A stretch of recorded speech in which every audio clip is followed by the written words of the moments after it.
मुसीबत के दौर में हमें शांति और धैर्य से फैसले लेना चाहिए।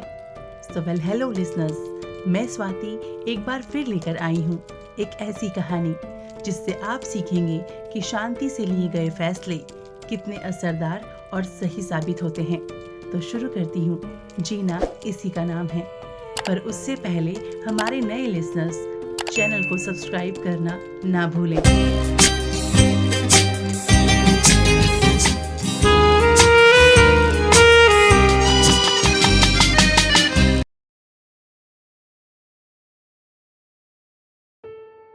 गांव में एक व्यापारी रहता था।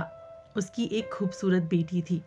एक बार उस व्यापारी पर बहुत कर्ज हो गया था और जिस आदमी से उस व्यापारी ने कर्ज लिया था वो उसी गांव का था और बहुत ही घटिया आदमी था। व्यापारी उस आदमी का कर्ज चुका नहीं पा रहा था तो उस आदमी ने सारे गांव वालों को जमा किया और व्यापारी के घर पर जाकर व्यापारी से कहा कि अगर तुम मेरा कर्जा दे नहीं पा रहे हो तो अपनी बेटी की शादी मुझसे कर दो। यह सुनने के बाद भी वह व्यापारी चुप रहा क्योंकि वो मजबूर था और ये सारी बातें घर में बैठी उस व्यापारी की बेटी सुन रही थी। थोड़ी देर के बाद उस आदमी ने गांव वालों और व्यापारी से कहा कि ठीक है, मैं एक थैली में सफेद और एक काला पत्थर डालूंगा और इसकी बेटी को थैली में से कोई एक पत्थर निकालना पड़ेगा। अगर सफेद पत्थर निकला तो मैं कर्ज भी माफ कर दूंगा और इसकी बेटी से शादी भी नहीं करूंगा, लेकिन अगर काला पत्थर निकला तो मैं कर्ज तो माफ कर दूंगा मगर इसको अपनी बेटी से मेरी शादी करवानी पड़ेगी। व्यापारी की लड़की इस बात के लिए राजी हो गई और सारे गांव वाले भी। उस आदमी ने थैली के अंदर सबके सामने 2 पत्थर डाले, लेकिन बड़े ही चालाकी से उस आदमी ने दोनों ही पत्थर थैली में काले डाले थे और ये व्यापारी की बेटी को दिख गया था कि थैली के अंदर दोनों ही पत्थर काले थे।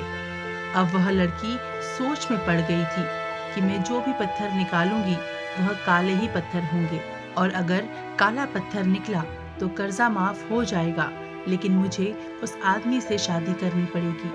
और अगर मैंने सारे गांव वालों को यह बात बता दी कि इस आदमी ने थैली में दोनों ही पत्थर काले डाले हैं तो कर्जा भी माफ नहीं होगा और यह आदमी आज नहीं तो कल मेरे बाबा से बदला जरूर लेगा।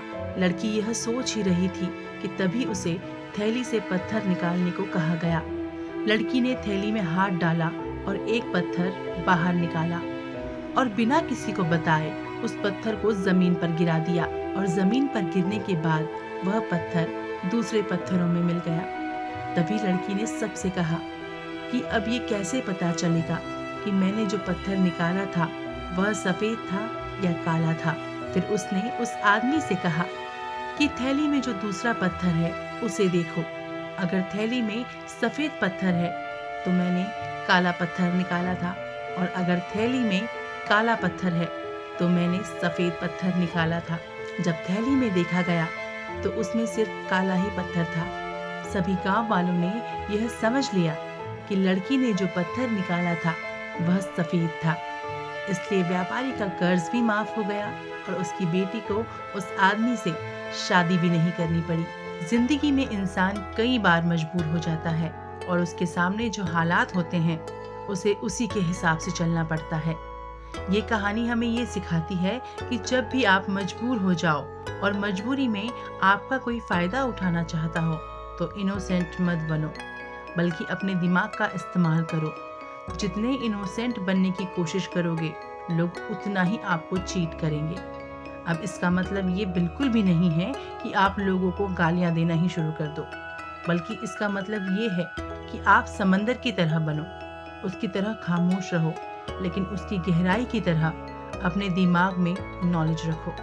तो अब मिलेंगे नेक्स्ट एपिसोड में एक नई कहानी के साथ। तब तक अगर आपको वीडियो पसंद आया हो तो लाइक, शेयर और कमेंट करना ना भूलें। जय हिंद, वंदे मातरम।